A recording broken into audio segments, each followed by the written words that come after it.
vamos a empezar esta segunda jornada del Congreso.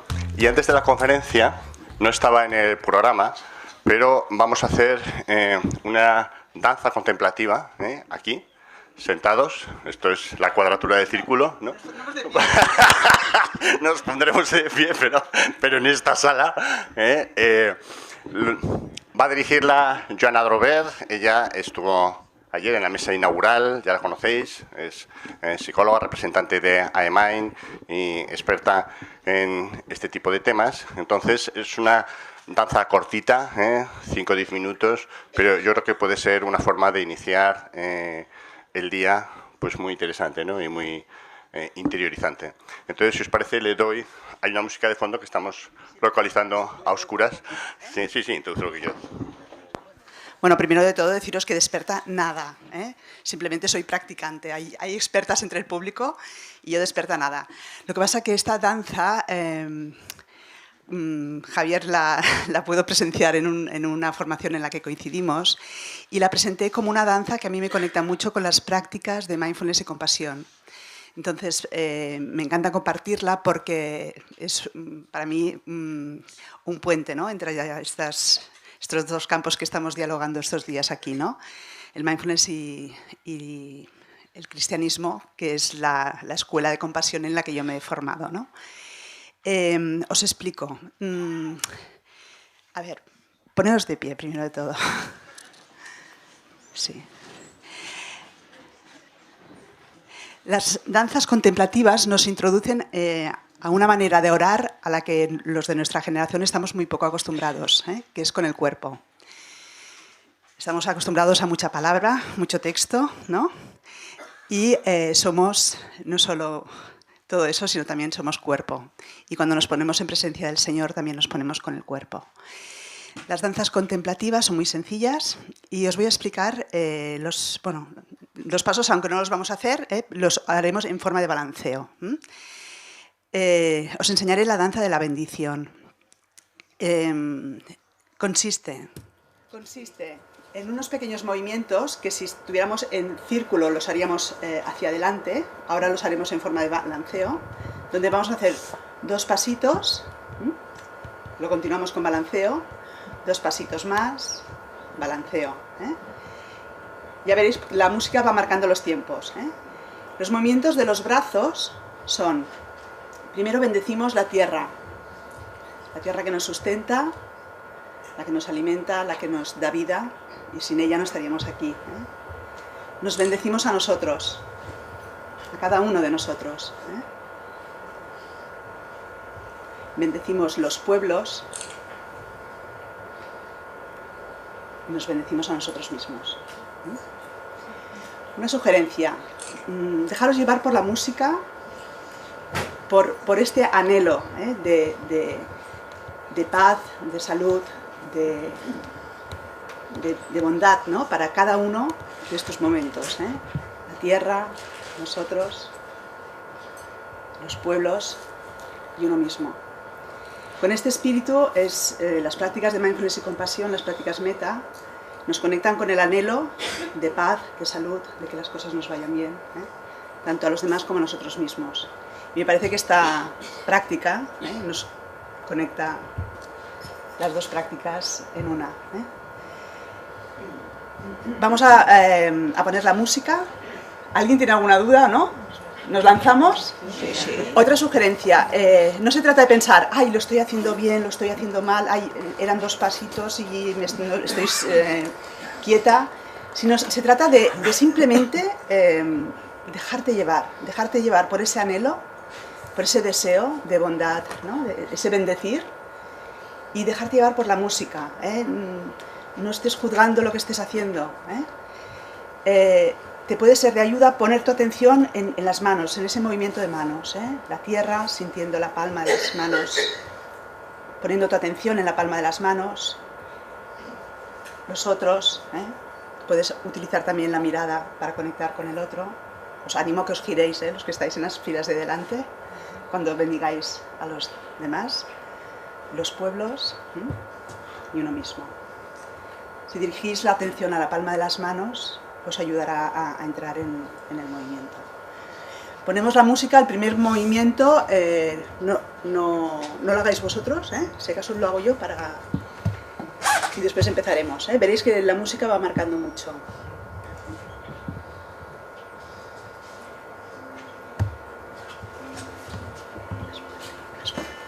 ¿Más fuerte no se puede poner? Sí, por arriba, voy a probar con esto. Sí. Es que apenas lo oigo yo, me imagino que detrás ni lo oís, ¿no?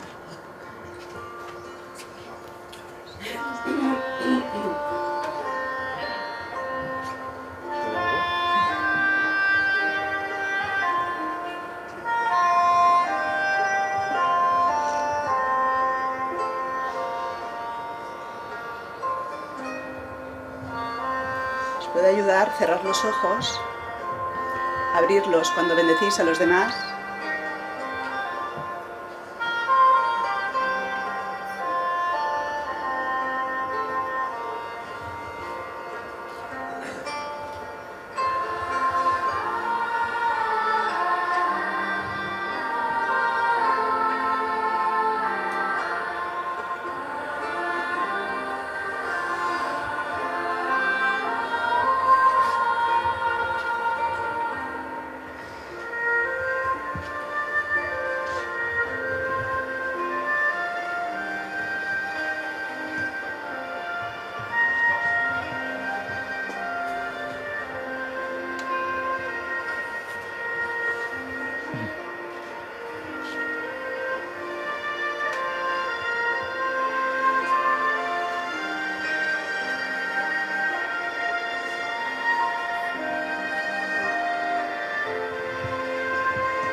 Bueno, ya habéis visto que después de una danza es bueno también pararse y escuchar el cuerpo, qué es lo que siente, qué es lo que dice. Bueno, pues reconfortados, gracias, Joana. Después de esta danza meditativa, nos disponemos con otro espíritu, ¿no? Con otro estado de conciencia, con la primera sesión de hoy. Es una charla magistral del doctor Jorge Moltó. Él es psicólogo clínico en Valencia y tiene una amplia experiencia en la utilización de mindfulness en la clínica individual, en enfermedades, pero también en la impartición de cursos de formación de mindfulness en entornos sociales y en el entorno de la empresa. Él nos va a hablar de esto, de los aspectos comunes entre cristianismo y mindfulness, tendiendo puentes entre estos dos grandes mundos, ¿no? Muchas gracias, Jorge, por tu presencia y cuando quieras. Bueno, primero de todo, dar las gracias a los organizadores por invitarme, tener la oportunidad de estar aquí y compartir con todos vosotros este encuentro que hasta el momento está siendo muy agradable, ¿no? Bueno, pues me gustaría un poco empezar. Os presento el índice, que es lo que vamos a ver. Podéis tener una visión general. Y lo que me gustaría hablar un poco, tengo unos 45 minutos, luego me gustaría dejar algún espacio para poder hacer preguntas si las hay, o que podamos dialogar un poco.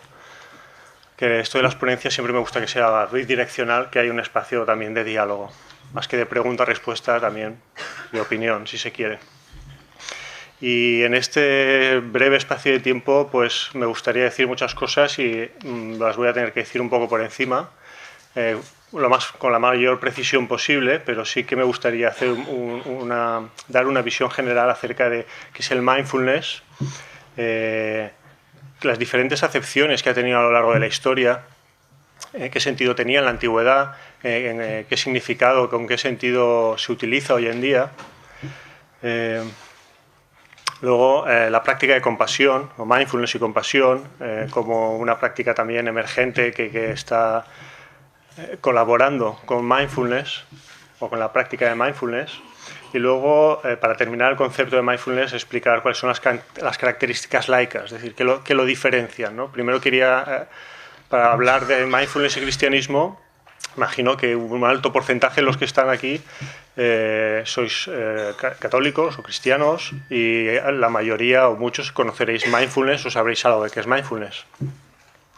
Entonces hubo una persona que me preguntó, pero realmente esto de mindfulness, ¿qué es lo que lo diferencia, ¿no? ¿O qué tiene diferente con una práctica cristiana? Entonces desarrollé este punto de características laicas, para saber exactamente a qué nos estamos refiriendo. Por último, ya entrar en lo que serían los aspectos comunes en sí, ¿vale? Y que me centraría en esos dos, en la atención plena al presente y el trabajo en la compasión, que veremos que el cristianismo utiliza otra terminología, posiblemente pues silencio, interioridad, y con la compasión, misericordia. Creo que sería el concepto más afín a cómo utilizamos hoy en día el término de compasión.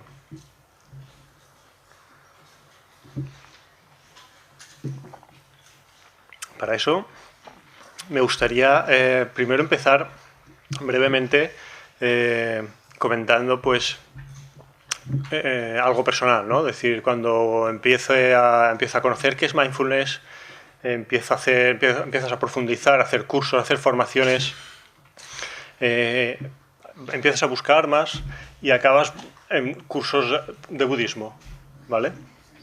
Y de repente dices, bueno, pero es que esto que me están diciendo estos señores, yo he sido educado en una religión católica, fui al colegio de monjas y dije, bueno, es que esto a mí ya me suena, pero a mí me lo han explicado de otra forma, con otras palabras.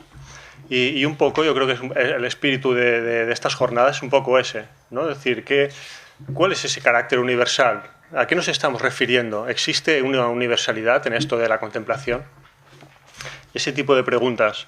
Para mí la respuesta obvia es sí, hay una universalidad. Lo difícil sería concretar exactamente qué es. Pero en ese aspecto intercultural, más allá de religiones o de culturas, se sabe que la práctica contemplativa ha estado presente a lo largo de toda la historia del ser humano, de todas las culturas, de distintas formas, con distintos rituales, con distintas simbologías.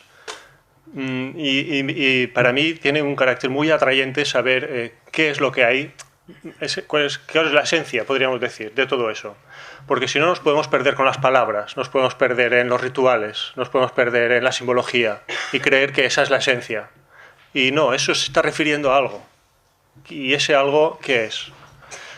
Por eso hablo como del lenguaje a veces como un arma de doble filo, ¿sí? Podemos quedarnos con el dedo que señala a la luna en vez de mirar a la luna.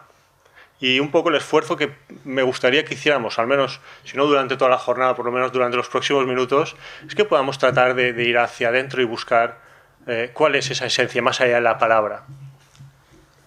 ¿A qué nos estamos refiriendo? ¿A qué tipo de experiencia? Porque al fin y al cabo es una experiencia. Si no podemos experimentar, no podemos crear cognitivamente algo que no existe en la realidad. Por lo tanto, estamos hablando de una experiencia que en el momento que tratas de definirla ya la estás desfigurando, ya la estás transformando. El hecho de ponerle palabras a algo que uno está sintiendo ya no es la experiencia en sí misma, es una referencia a algo que estoy viviendo. Con lo cual tenemos que tener en cuenta que la experiencia es algo inaprensible, es algo solamente vivencial, que se desvanece. En el momento que le ponemos una palabra, es una necesidad también de comunicarlo y de compartirlo, pero al mismo momento que lo ponemos en palabras, la palabra ya no es lo que yo estaba viviendo, es un intento de comunicar, es un intento de compartir la experiencia, pero no es la experiencia en sí misma. Con lo cual esto puede sonar obvio, pero creo que es muy importante porque a veces lo perdemos de vista y podemos pensar que el dedo es lo importante, cuando lo que queremos significar es la luna, ¿verdad? En ese sentido, a lo largo de la historia podemos ver que tanto el budismo, el cristianismo, el laicismo han tenido diferentes acepciones, ¿no? ¿Qué es esto de mindfulness, la atención plena o la espiritualidad? Porque ahora entramos vamos a estar todo el tiempo, o al menos durante esta charla, midiendo mucho las palabras y jugando mucho con exactamente a qué nos estamos refiriendo con cada término. ¿Vale? Por eso estaba intentando decir, vamos a hacer un esfuerzo de ir más allá, porque si nos ceñimos estrictamente a la terminología, nos vamos a perder y vamos a tener que empezar a definir exactamente de una forma muy sistemática, concepto por concepto, y es algo que se puede hacer muy aburrido, es decir, que al fin y al cabo nos va a alejar de la experiencia también en sí misma. Aunque la meditación surge, dice Ausiàs Cebolla, en un contexto religioso, por sí misma no es una actividad religiosa o espiritual, es un vehículo para conseguir determinados estados psicológicos o espirituales. En la actualidad, ahora entraremos luego en definiciones más formales, pero en la actualidad mindfulness se utiliza como un método, una técnica, una actitud, una forma de observar la experiencia, al mismo tiempo que la experimento, con una actitud abierta, curiosa, amable y sin juzgar. Esta definición para mí tiene mucho significado, es decir, ser consciente de mi experiencia a la vez que la experimento, con una determinada actitud. Ayer, los que tuvimos la oportunidad de trabajar o de estar en el taller con Lucho, de escuchar, de tener una actitud de receptividad hacia la experiencia, de curiosidad, de ver la novedad de la experiencia a cada momento, cómo cambia, qué es, ¿sí? Entonces, yo soy el que experimenta y soy el que es consciente de la experiencia con unas determinadas actitudes. Y me parece bastante práctica, una definición bastante práctica. También se utiliza mindfulness como un conjunto de terapias basadas en mindfulness, vinculadas a la psicoterapia y a la investigación. La práctica contemplativa está siendo validada por la ciencia dura y, entre comillas, ciencia dura. Y ahora mismo la meditación está siendo uno de los métodos psicoterapéuticos más estudiados. Por otro lado, en el libro Mindfulness y Ciencia, de Javier García Campayo y otros compañeros, dicen que no solo la meditación, sino en los últimos años hemos visto cómo las terapias basadas en mindfulness han supuesto una auténtica revolución en el ámbito de la salud, alcanzando cotas de popularidad extraordinarias. Con lo cual también podemos definir mindfulness como una capacidad humana básica y universal, que se puede entrenar con todos los medios hábiles, que ayuden a estar en el presente y en presencia, con una atención amable, abierta, curiosa, compasiva y exenta de juicios de valor. Esta definición es de Vicente Simón. Con todos los medios hábiles. ¿Qué quiere decir esto? ¿Mindfulness es meditación? Pues sí, pero puedo estar una actitud mindfulness, puedo estar consciente del presente, puedo ser consciente de mi experiencia con una actitud abierta y receptiva y no estar meditando, pues también. Puedo hacerlo en una actividad cotidiana como el trabajo, o mientras arreglo la casa, o mientras me visto, o arreglo la ropa, o hago cualquier otra cosa, pues también puede ser considerado mindfulness. Por eso a veces puede generar confusión. Bueno, pues entonces mindfulness es meditación o no es meditación, o qué tipo de meditación.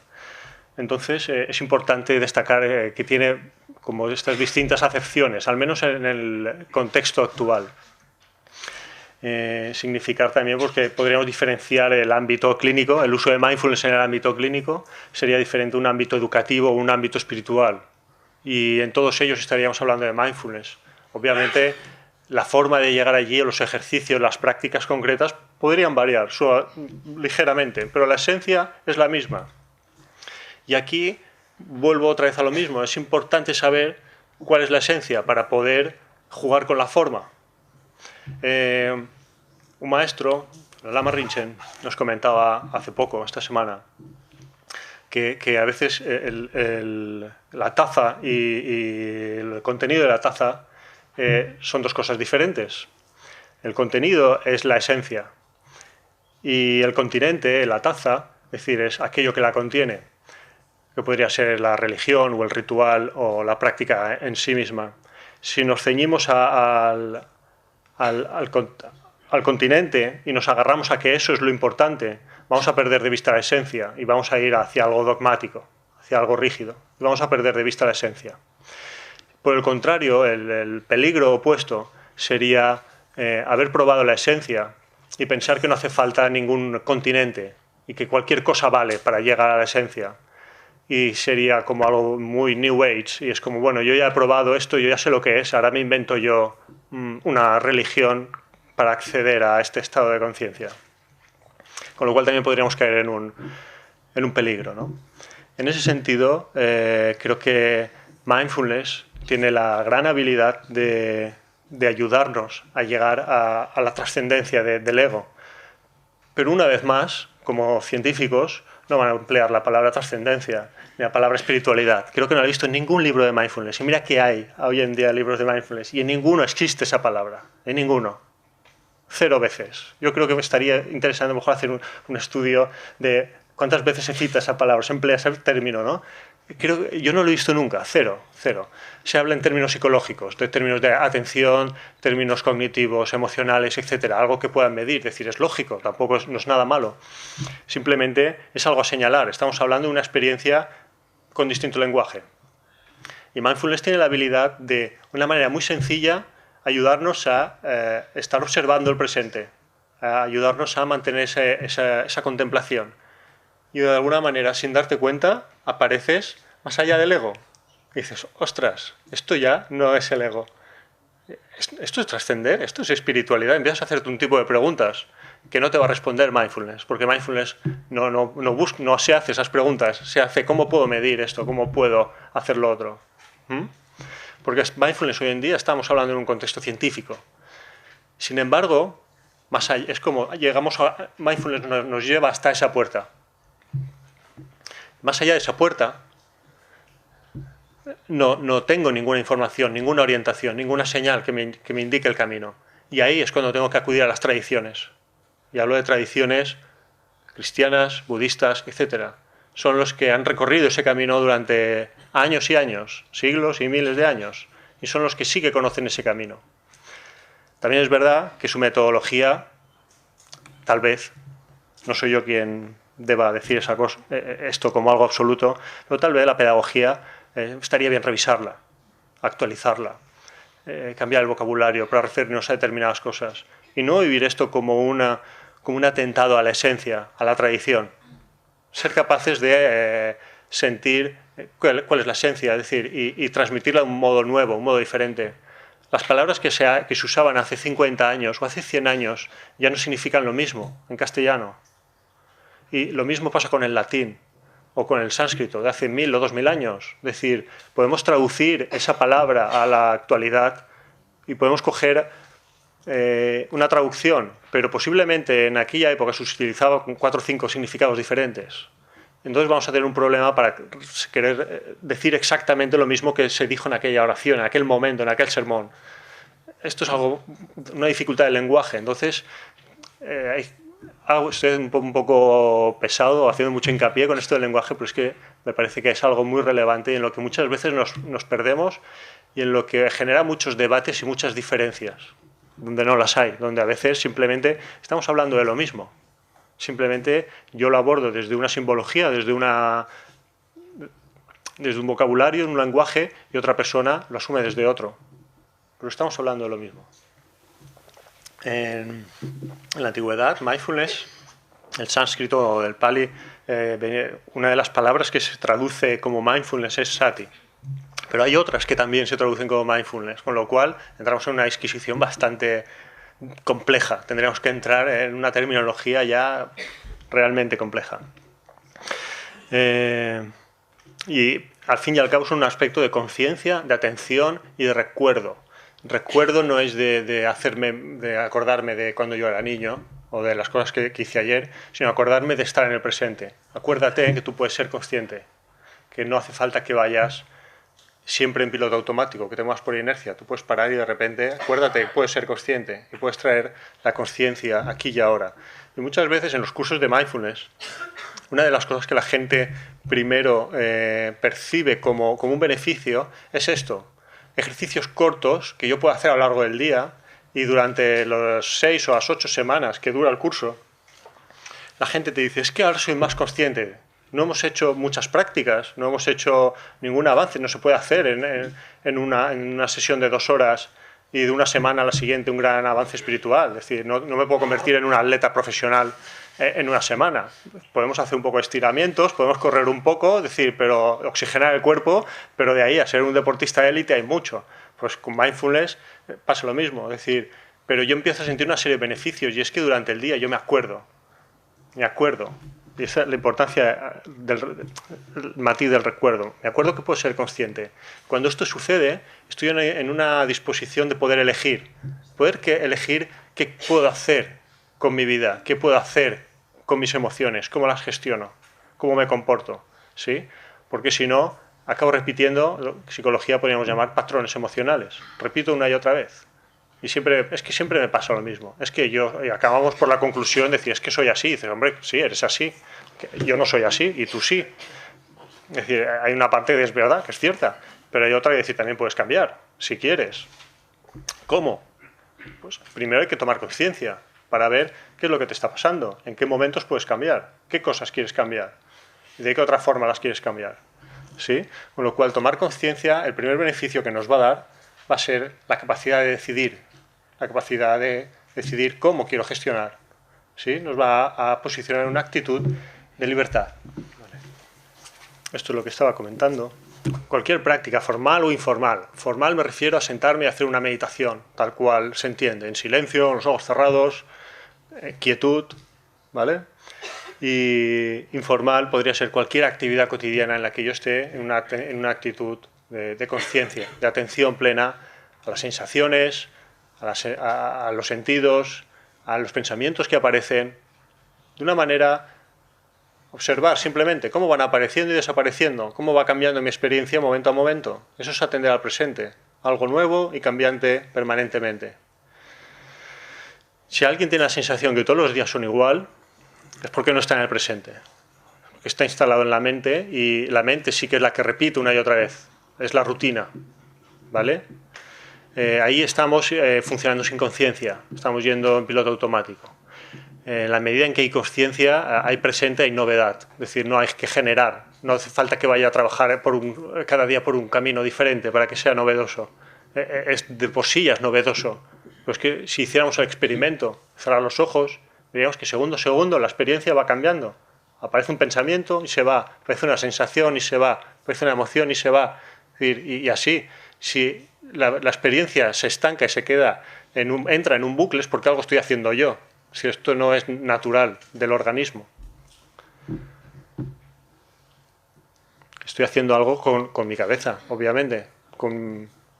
Estoy haciendo o dejando de hacer, en este caso, ¿no? Que sería dejar de ser consciente, dejar que, como la inercia o el piloto automático, es decir, yo me dedico a estar ensimismado en mis pensamientos mientras dejo que la experiencia vaya pasando.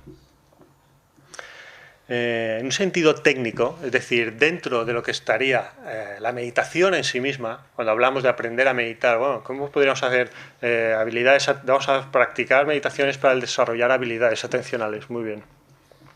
Pues una de las habilidades que vamos a tener que desarrollar es mindfulness, que como decía, tiene que ver con la palabra recuerdo. Recuerdo en el sentido de voy a observar la respiración. Muy bien, y observa también cuántas veces te distraes de la respiración. Entonces, y vamos a entrenar de esta manera. Cada vez que te distraigas, vuelves a la respiración. ¿Sí? Entonces, mindfulness, ¿qué es? La capacidad de observar sin distracción, sin olvidarme que yo estoy observando la respiración. ¿De acuerdo? Con lo cual acuérdate que estás observando la respiración. De repente, yo entro en mis pensamientos, como si entrara en un sueño, porque es algo así, no me doy ni cuenta, por lo menos al principio, cuando estamos aprendiendo, no me doy ni cuenta cuando dejo de observar la respiración y aparezco en la pastelería que decían ayer, o aparezco donde sea, ¿no? Y de repente me doy cuenta, espera, que yo estaba haciendo un ejercicio. Y ahí es cuando tengo la sensibilidad, lo que podríamos llamar introspección, que es la capacidad de detectar cuándo me he distraído. Pero bueno, estos serían conceptos técnicos que tampoco son muy relevantes en este momento, o para esta charla.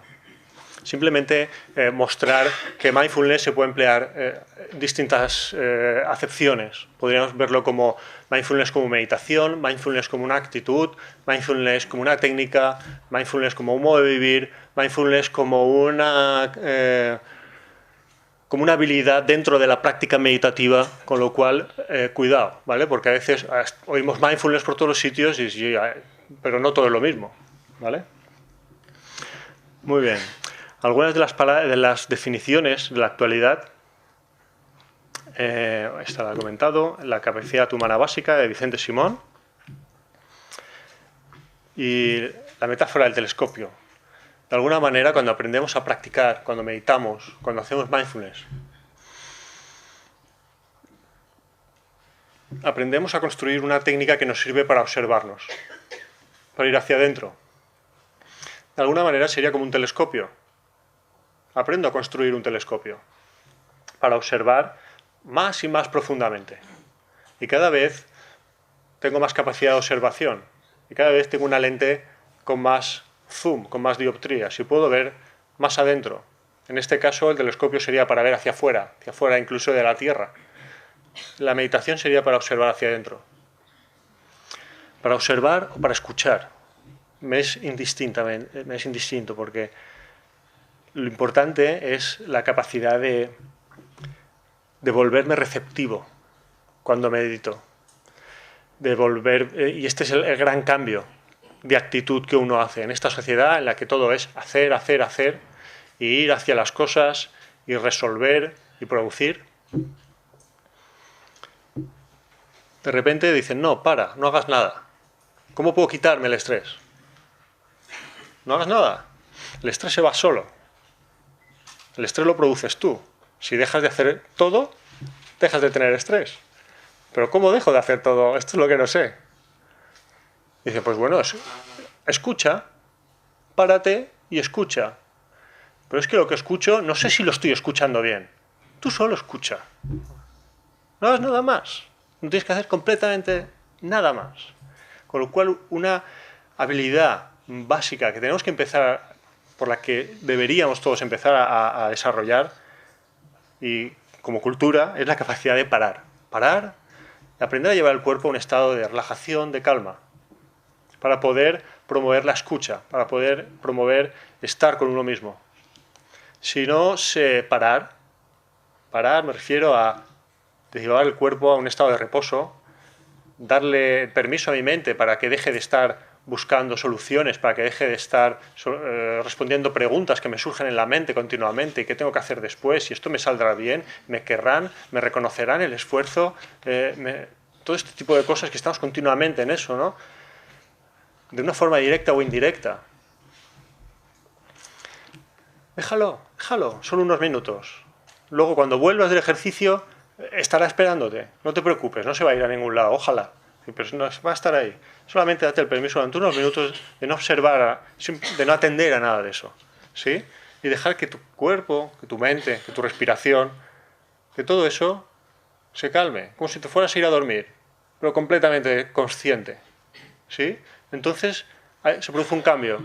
Se produce un cambio a nivel interno, que es que me vuelvo receptivo, abierto, a aceptación. Son palabras que se usan mucho, ¿vale? Y con el riesgo al final de estar demasiado manidas, pero es así, es decir, son fundamentales. Poder estar escuchando con aceptación quiere decir Que venga lo que venga, tú simplemente permite que eso esté ahí.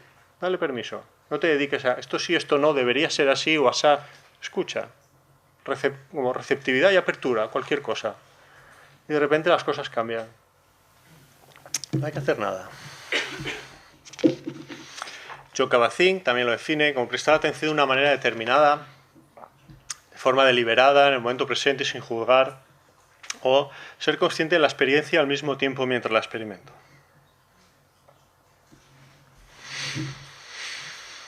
Muy bien. Actualmente, después del boom inicial de mindfulness, del éxito que está teniendo, del éxito a nivel de investigación y de divulgación, y la acogida que está teniendo la gente acerca de el mindfulness me sirve porque es algo que yo puedo entender de una forma rápida, sencilla, es como para todos los públicos, da igual de qué cultura o qué religión vengas, son unos pasos sencillos que cualquiera puede asumir y puede ponerse a practicar y empieza a notar beneficios. Tras este primer boom, por decirlo de alguna forma, empieza a surgir un nuevo interés a decir, bueno, aquí parece que falta algo, que es esta parte del corazón, porque esto, si no, lo estamos limitando a aspectos, parece que atencionales, o aspectos cognitivos, y parece que el ser humano, tiene alguna dimensión más, por lo menos la emocional. Entonces dice, bueno, pues vamos a ver qué técnicas hay, qué podemos hacer para prácticas similares que nos puedan ayudar a la práctica de mindfulness y a desarrollar habilidades del corazón, habilidades emocionales. Compasión. Compasión en el sentido de ser empático y tener el deseo de aliviar el sufrimiento de los demás. Sería empatía más motivación. No solamente empatía.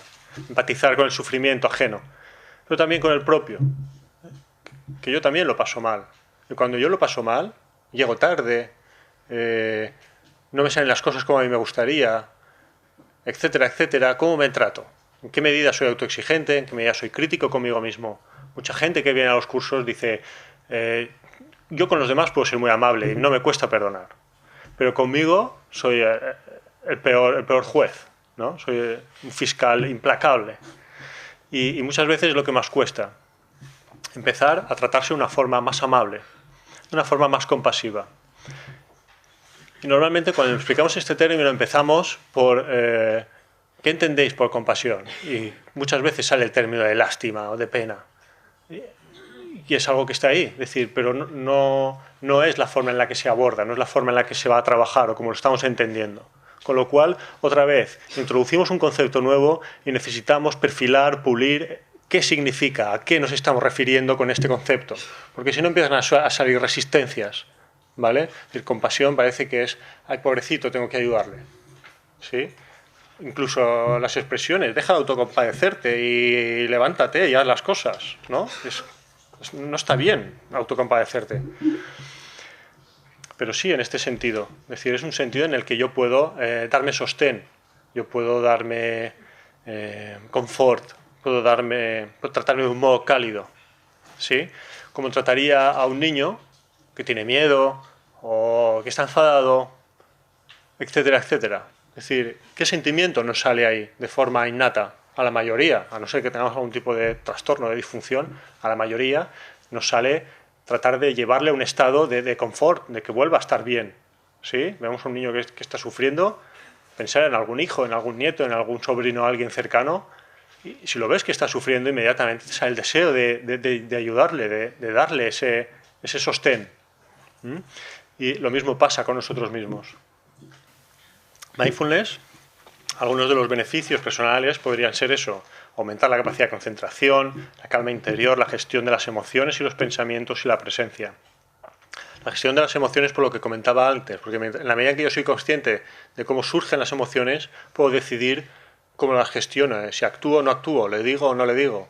Si no soy consciente, me doy cuenta cuando han pasado varios días y he dicho demasiadas cosas y he actuado demasiadas veces ya, y posiblemente sea más difícil solucionar la situación. Y el sentido de presencia, ¿no? de estar en lo que estoy, de que me están hablando y estoy completamente presente. A nivel interpersonal, podríamos decir que mejora el contacto, mejora la escucha, comentaba, la presencia, la empatía, la capacidad de conectar con el otro. Relaciones colaborativas más que competitivas. Por eso está teniendo tanto éxito a nivel educativo, tanto éxito a nivel empresarial, tan buena acogida. Porque vemos que a poco que paramos y nos escuchamos a nosotros mismos, inmediatamente puedo estar más con los demás, puedo conectar mejor con los demás. Y a medida que conecto con los demás, veo que también hay una persona y que esa persona también sufre, como yo. Y que es sufrimiento, al fin y al cabo, da igual si es suyo o es mío. La cuestión es aliviarlo, abrazarlo, contenerlo, ¿sí? Entonces nos volvemos más colaborativos, menos competitivos. Parece que sí que es importante no tener que ser el número uno y prescindir de todos mis amigos, humillarlos y pasar por encima de todos para poder ser el número uno. Parece que esto pues no es lo más importante. Puede serlo en un primer momento, pero cuando ya estás ahí y miras atrás, igual te haces alguna pregunta, ¿no? ¿Qué he hecho? Por ello, no solo entrenamos habilidades atencionales, los entrenamientos en actitudes compasivas hacia uno mismo y los demás. La compasión, como comentaba, un acto de empatía y motivación, pudiera resumirse en estas dos frases. El deseo de que yo quedar libre de sufrimiento, de que todos los seres queden libres de sufrimiento, de las causas que lo originan. Esto no es aislarme, esto no es que no me afecten las cosas, ni mucho menos. Es todo lo contrario. Es meterme profundamente en cada emoción, meterme profundamente en el sufrimiento y abrazarlo y darle sostén. Cuando un niño está llorando y le dices no llores, no pasa nada, lo consuelas o sigue llorando más. Yo creo que nadie consigue diciéndole a un niño no llores. Si lo asustas, si lo dices en un tono agresivo, pues al final el chiquillo se asusta y se contrae. Pero de decirle no llores, uno no deja de llorar. Uno deja de llorar cuando se siente consuelo, que es consolado, es sostenido, ¿no? Siente ese tipo de confort. Y un poco lo que pasa es esto, ¿no? Es ese deseo que quedes libre del sufrimiento. Este es el significado. No es el significado de yo no quiero sufrir, a mí que no me afecte, a mí que no me... No es esto, ni mucho menos. Es todo lo contrario. Aquí tenemos algunos ejemplos de compasión. El deseo de aliviar el sufrimiento del otro en una imagen. En una imagen. He querido poner imágenes porque muchas veces lo expresa mucho mejor que la palabra. La palabra cada vez más me parece una dificultad para comunicarnos. A veces una mirada, una imagen, una mano en el hombro, hace mucho más que estar diciéndole al otro, tú es que deberías hacer no sé qué, tú es que no sé cuántos. A veces simplemente mirar a los ojos y tocarle. Dice, ya me siento visto, ya sé que estás ahí, has visto mi dolor y con esto es suficiente para mí. Ya me siento mejor. Ya está, es eso, mira. Lavar un pie. ¿A quién le suena eso? Acoger a un niño, en fin.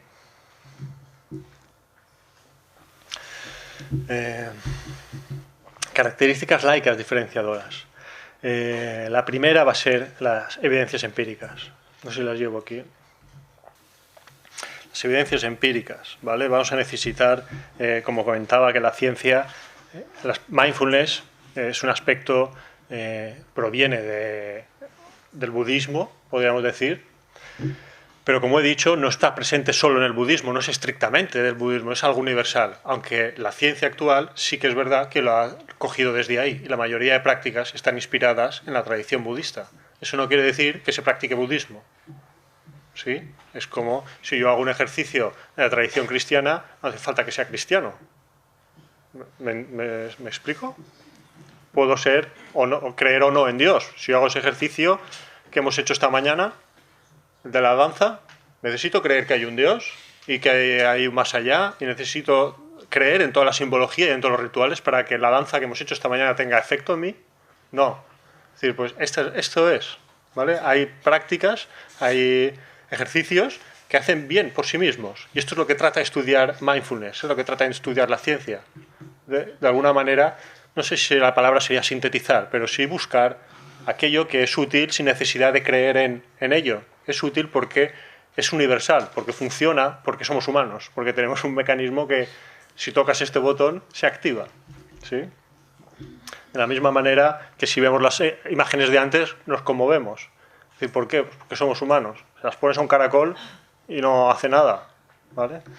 Con lo cual, lo primero que necesitamos son evidencias empíricas. ¿Qué cambios se producen a nivel fisiológico, a nivel cerebral, a nivel psicológico? Es decir, ¿en qué medida mejoramos? Y eso en términos psicológicos. Mejora la atención, mejora las relaciones, mejora la concentración. ¿Qué es lo que cambia y cómo cambia? ¿Vale? ¿Y cuánto cambia? Los eones todavía no es una medida científica. Luego, emplear pedagogías occidentalizadas y actualizadas, ¿vale? Es decir, lo que hablaba de actualizar las pedagogías, ¿vale? Está bien,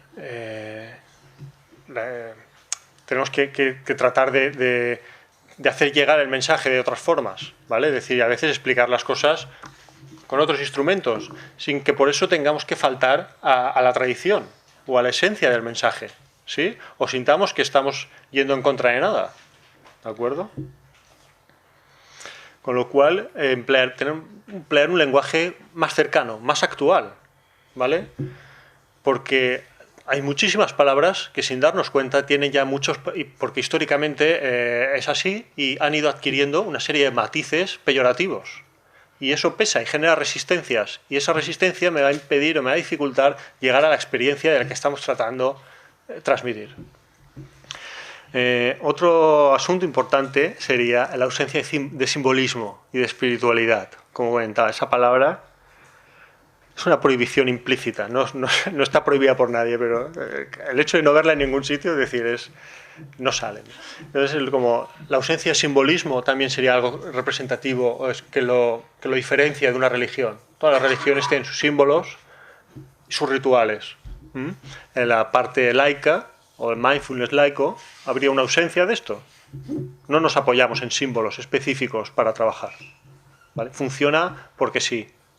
Me da igual si el símbolo es una cruz, o es una estrella de David, o queremos usar una vela, o una imagen de Buda. Es decir, no hay una simbología, eso no necesito apoyarme en eso, ¿sí? Funciona porque funciona, porque tengo un organismo de ser humano, y si yo llevo mi atención a la experiencia y empiezo a moverme de determinada manera, empieza a tener unos ciertos efectos en mí, ¿sí? Es decir, a eso me refiero.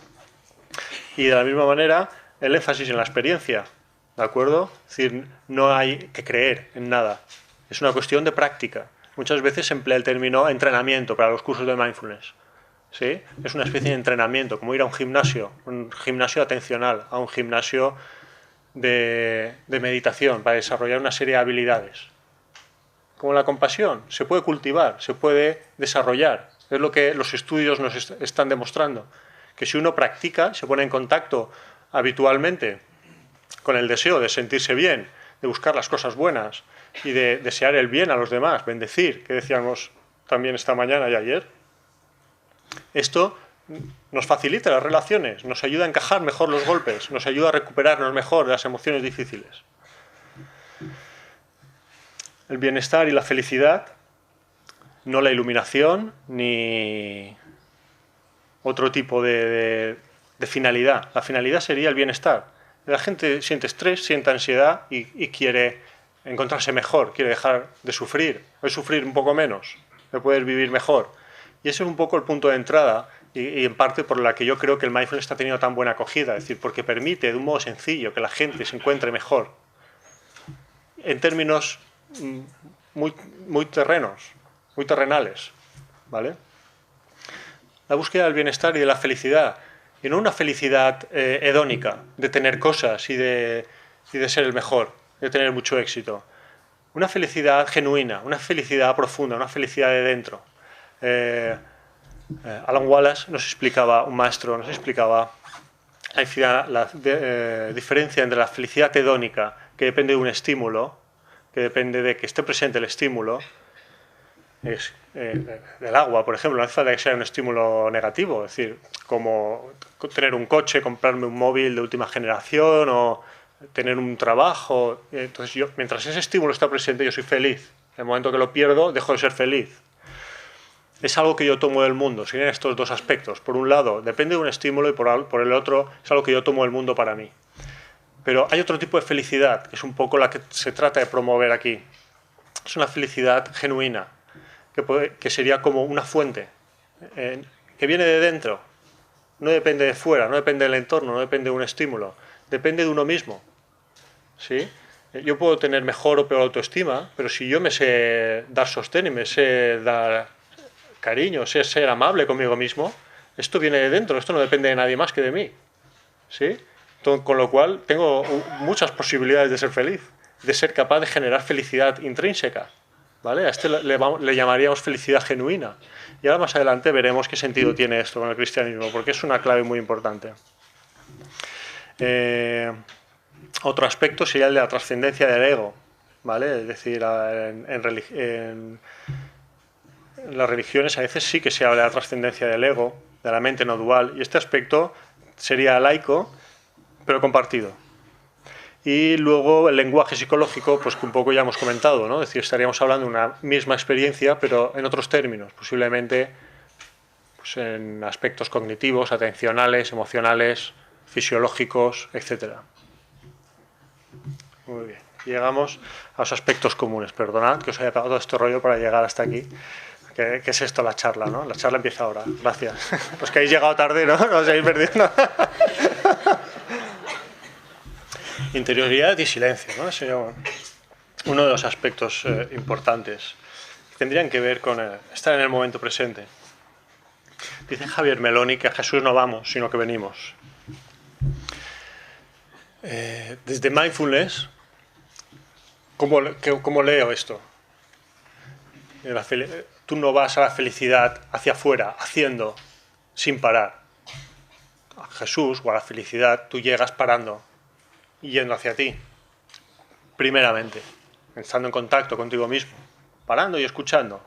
¿Sí? Con lo cual no es un ir hacia nada, es un volverte receptivo, es un escuchar, que decía antes. Estar en silencio es estar en un estado profundo de la atención.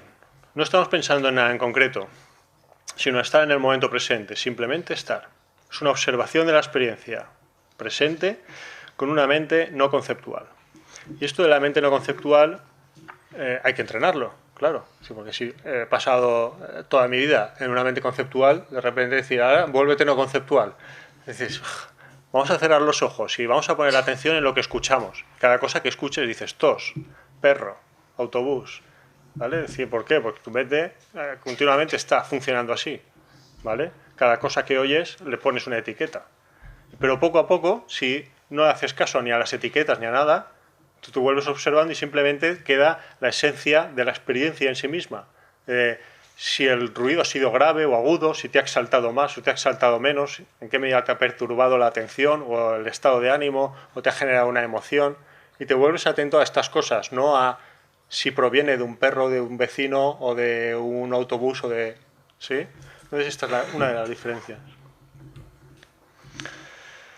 En ese sentido, el silencio se puede utilizar como un reflejo de nuestro interior. Una autoobservación con aceptación, con curiosidad y sin juicio. Dice el maestro Adyashanti que el silencio es el único maestro que está ahí todo el tiempo. Y me parecía bonita la foto, me parecía una metáfora muy interesante del silencio, porque cuando nos vamos a un retiro por primera vez o cuando nos aislamos en nuestro cuarto para practicar, para estar en silencio, para estar con uno mismo, voy a hacer caso a lo que me han dicho, esto es de mindfulness y voy a escucharme. Esto es bueno. Me meto en mi cuarto, me voy a escuchar y lo primero que digo, muy bien, ya estoy aislado, esto ya es silencio, muy bien. Cierro los ojos y la cabeza... No para. Dices, ¿dónde está el silencio? Que yo no lo encuentro. Dice, bueno, estará por aquí, por algún sitio, ¿no? Entonces, bueno, si tú persistes y estás el tiempo suficiente, ese silencio llega. En el sentido de, cuando uno para y escucha, lo primero que encuentra es un reflejo de sí mismo, de toda la actividad que tiene, de todas las preocupaciones, de todo el día a día, de que no he parado en 20 años. Y de repente paro y pretendo que eso sea una balsa de aceite. Y dices, muy bien, estupendo. Pues no, pues te vas a encontrar un reflejo de lo que has estado cultivando, que es nada. En este sentido. En otro me imagino que sí, que hay muchas cosas, sí, en este sentido. Que nadie se ofenda, por favor. persistes el tiempo suficiente, esta metáfora, Pablo II la explicaba así. El silencio actúa como un marco de referencia.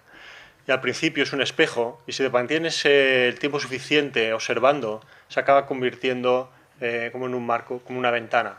Puedes ver a través del silencio, puedes ir más allá. Pero en principio lo único que vas a ver va a ser a ti mismo.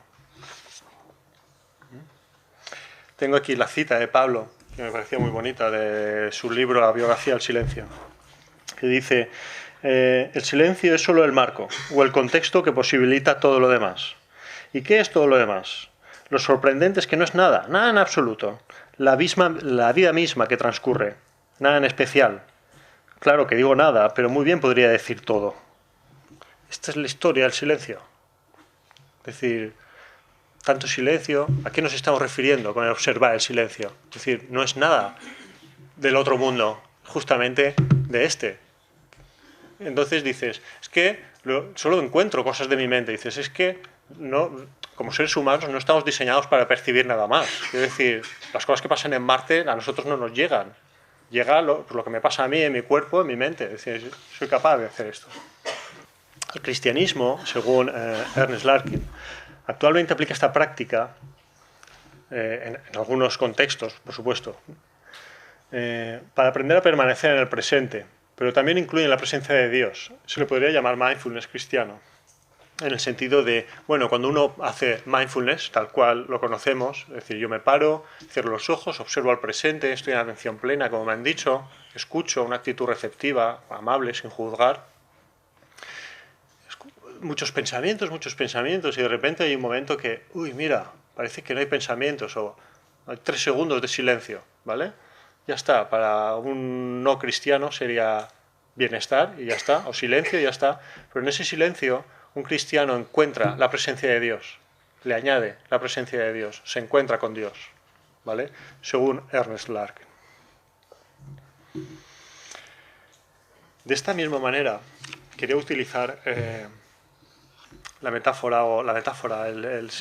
una manera de interpretar la Trinidad de Javier Meloni, que habla del Padre como la fuente originaria, del Hijo como receptáculo con capacidad constitutiva de acoger, y el flujo constante del devenir para dejar que los seres advengan sería el Espíritu. Y se nos invita a participar de esta relación sin que en ningún momento hayamos dejado de estar en ella. Por eso es un venir, no es un ir hacia nada. Cuando hablaba de esta felicidad genuina que brota de dentro, es algo que uno ha de cultivar, para cultivar uno ha de estar en contacto consigo mismo. Y cuando hablo de un estímulo se acaba y está presente o no está presente. Pero si voy hacia adentro y es algo que es independiente del estímulo, es independiente del entorno, es como ir a una fuente, que algo brota y brota y brota y siempre que voy eso está ahí. Si yo soy capaz de darme amabilidad, puedo ser siempre amable, esto no se acaba, no tiene un límite. Y si lo entreno, cada vez tiene más. Al contrario, y cuanto más doy, más me sale, porque más me gusta y mejor me hace sentir. Con lo cual esto podríamos equipararlo a una fuente en la que yo voy y nunca para de salir agua. No es como un vaso que se acaba, tengo que ir rellenándolo. Si yo voy a la fuente, estoy ahí y sale y sale y sale y no para nunca de salir. ¿Sí? En este sentido podemos entender, es una posible interpretación, ¿vale?, de las múltiples.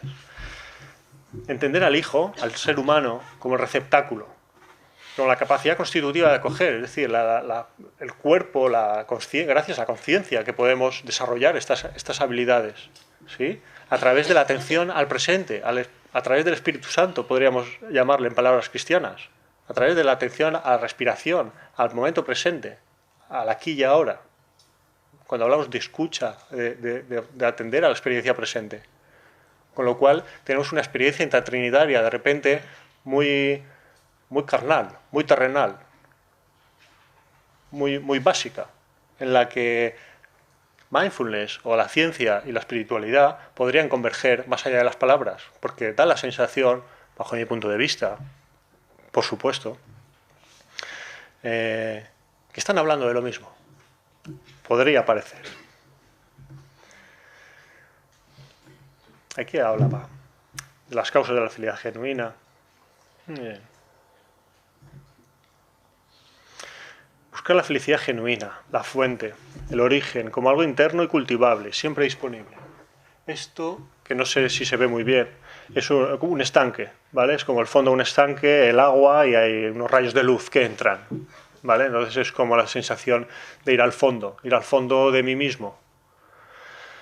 Como si para encontrar esa fuente tuviera que estar en contacto conmigo mismo y ir al fondo de la cuestión, no quedarme, en los aspectos, en los pensamientos más superficiales. Cuando yo me paro y escucho, lo primero que encuentro son esos pensamientos, ¿vale? Ahora ese aspecto más superficial. Pero si voy más allá, puedo ir al fondo, puedo encontrar esa felicidad genuina. Voy terminando ya. Luego está el aspecto de la compasión, que sería el segundo aspecto. Hemos visto la atención al presente y el aspecto compasivo, que sería como un aspecto transformador de la mente. El autor Paul Gilbert habla del sistema psicológico restaurador del equilibrio inter e intrapersonal, ¿vale? La compasión es importante para regularme emocionalmente, y las emociones tienen dos funciones. A nivel interno, porque me señalan hacia dónde tengo que moverme y me movilizan el cuerpo fisiológicamente. Pero luego tienen otra función que también es la de conectarme con los demás, es la de la comunicación. Yo puedo ver un rostro de una persona y saber si está triste, enfadado, o un bebé, si necesita algo, no hace falta que me lo diga. Su emoción me lo está diciendo, ¿sí? Entonces permite la comunicación. El tema que a través de la compasión podamos regular las emociones nos está hablando de que puedo generar confort hacia mí, puedo generar confort hacia los demás. Tiene una doble dimensión, una vertical, intra, y una horizontal, interpersonal. Entonces podríamos hablar de que encontramos a Dios en el presente a través de la observación, el silencio, la escucha, esta actitud que he comentado al principio, y a través de las personas, a través de como la emoción, que tiene dos dimensiones. Aquí también estarían estas dos dimensiones, a través de las personas, a través del dar, a través del alivio del sufrimiento de los demás. Dice Larkin una vez más, encontramos a Dios a través de las personas. Solo una manera de hablar cuando se dice que atravesamos las criaturas para encontrar a Dios. Nuestra meta es ser conscientes de la Trinidad y de la participación en la vida del Padre, el Hijo y el Espíritu Santo. Con lo cual, trascender a través de la contemplación, el silencio y la interioridad, o trascender a través de las relaciones, del servicio a los demás como yo el último, ¿vale? Podríamos ver estas dos formas de trascenderse a sí mismo, de trascender el ego, ¿vale? Podría ser como hacia adentro y hacia la escucha, o hacia afuera, hacia los demás, a través de dar. Sí, y yo me pongo el último, al final es una manera también de trascender el ego, es decir, no ponerme a mí el primero. Estas dos dimensiones creo que son muy importantes porque conectan aspectos muy importantes de la religión católica. La compasión como un concepto que permite la regulación emocional, el componente interpersonal de las emociones, la esencia del individual. Se suele expresar, este punto es importante, la esencia del individual se suele expresar como lo profundo, ¿vale? Cuando dice, si uno quiere conocer su esencia, ha de ir como a lo más profundo de sí mismo, ¿no? Se utiliza esta expresión. En el fondo es buena persona. Dice, bueno, en el fondo todos somos buenas personas, pero lo importante es que no tengamos que ir hasta el fondo para saber que es buena persona, ¿no? Es que si me lo puedes mostrar día a día, pues mejor. Pero utilizamos esta expresión como algo no consciente, ¿no? Refiriéndonos a algo no consciente. Más allá de la superficie estaría este aspecto esencial, profundo. Y luego la espiritualidad está asociada con lo elevado, ¿no? Con las alturas. Dios está en las alturas y la espiritualidad es como hacia arriba. Mi pregunta, y con esto un poco termino, es ¿y si la puerta para llegar a las alturas estuviera en las profundidades, a las cuales primero hay que ascender a través de la escucha y de repente aparezco aquí arriba? Muy bien, pues gracias por su atención y sean felices. Muchas gracias, Jorge, por tu excelente presentación. Pasamos a un turno breve de preguntas porque vamos algo retrasados. Hay micrófono aquí para quien quiera. Sí, bueno, yo creo que has explicado bastante bien que las palabras son etiquetas que intentan ponerse a vivencias, que es mucho más amplio. Lo digo a propósito de la compasión. Pero hay otra palabra en la tradición cristiana que también evoca lo mismo, que es la palabra amor, o no, son distintas. si el amor es también equivalente a compasión o es algo distinto. Sí, perfectamente. Sí. Se le puede llamar amor perfectamente. Lo que pasa es que amor es un término más amplio que puede referirse a muchas formas, ¿no? Al amor de pareja, el amor platónico, el amor a los hijos. Entonces hay muchos tipos de amor. Y con la compasión estaríamos tratando de concretar un poco más esta actitud. Sí, pero sí, entraría, por supuesto, en esa terminología. Bueno, primero de todo, gracias por tu presentación, Jorge, me ha encantado su claridad. Lo que pasa es que quería expresar un poco mi punto de vista respecto a lo que has dicho de que los estudios de compasión han sido como posteriores al mindfulness. A lo mejor no lo he entendido bien, ¿no? Pero desde mi punto de vista, la compasión está en el núcleo más profundo de la práctica del mindfulness. Tal vez sí que los estudios científicos de compasión han sido posteriores, como si nos hubiéramos centrado primero en cómo la mente, ¿no?, responde a ciertas prácticas y posteriormente se han entrado en estos estudios más relacionados con el entrenamiento de la compasión, que también se entrena, ¿no? Y eso es una buena noticia. Cuando digo que la compasión está en el núcleo del mindfulness es porque cuando hablamos de las actitudes en la práctica, la aceptación, el no juicio, el permitir, ¿no?, el no resistirnos a lo que es, eso no es algo mental. Yo por mucho que me diga yo acepto, si mi corazón no se abre, si yo no acojo desde lo más profundo de mi ser, ¿no?, y eso para mí es compasión, ¿no?, es aceptar esa parte de sufrimiento de que lo que es en ese momento a mí me hace sufrir, por eso lo rechazo, no lo quiero en mi vida, ¿no? Esa actitud es compasiva, ¿no? Lo que quiero decir es que la compasión no es un añadido al mindfulness, sino que está en el núcleo de la práctica del mindfulness. Ahora bien, sí que es cierto, ¿no?, que tal como ha ido evolucionando los estudios científicos en el mindfulness, apareció posteriormente, pero que no es algo que se ha añadido para hacerlo más completo, sino que ya es completo desde este punto de vista. Sí, totalmente de acuerdo. Me refería a este aspecto, más de investigación. De los primeros programas MBSR, por ejemplo, dedicados a la reducción del estrés, incluían muy pocas prácticas o ninguna de compasión, ¿no? A lo mejor era un concepto que se pasaba un poco por encima. Y poco a poco se ha ido haciendo más hincapié como un elemento importante, precisamente por lo que tú dices, porque a base de practicar se dan cuenta de decir, es que esto es fundamental para la práctica. Es decir, si no hay una base de amabilidad, de aprecio por uno mismo, es decir, es muy difícil sostener la atención en algo siendo muy intransigente, ¿no?, siendo muy autoexigente, muy autocrítico con uno mismo. Es decir, es imposible. Es una cualidad necesaria completamente. Sí, estoy de acuerdo. Sí. En primer lugar, también agradecer de todo corazón las cosas que nos has dicho. Y una pregunta muy sencilla.